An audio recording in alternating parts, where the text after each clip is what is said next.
So I'm here with one of my favorite companies. I think these guys are well known to all ham radio operators. A lot of us start here with Wolf River Coil, and as we progress, we never seem to grow out of these products. They're absolutely fantastic. So the doors haven't opened yet. I've been able to get here before George and company get swarmed. So let's take a look at what we have. He's already said Sporty 40, and I'm hoping that there's a Sporty 40 left for me to buy by the time everyone crowds the booth today. How are you guys doing today? Go ahead. Hi, I'm fine. I'm Gary, KB9AIT.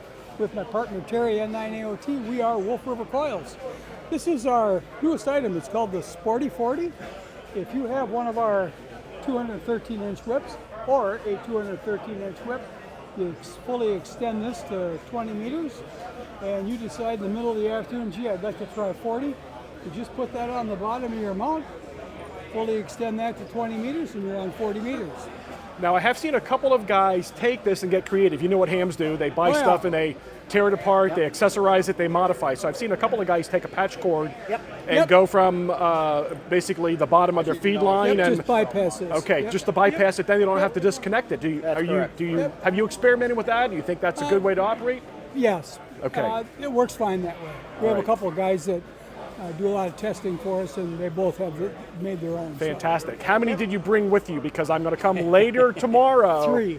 Well, then I'm out of luck. I'll have to order one from the website. We got a bunch of them. The other thing with our 213-inch whip, kind of keep an eye out in the future.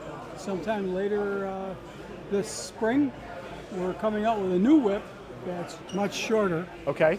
And it so it'll have more sections, it'll be... No, less sections. No, it's more sections. More sections and shorter. It's shorter with more sections. So easier to make it compact for carrying. A little more rugged. And it's rugged because there's double crimp on it now, so it stops before it comes out the end. Awesome. Glad to hear it. That's coming too. So I know last time I watched one of the other gents do a show with you, might have been Hamcation. I saw you have a new ground spike out as well. Yep, so it's not new here today, but... It's right here. I mean, us guys that are operating portable, always looking for ground spikes. So, okay. That's the ground spike with Sporty 40 and a 213. How long is the spike itself? I'll show you.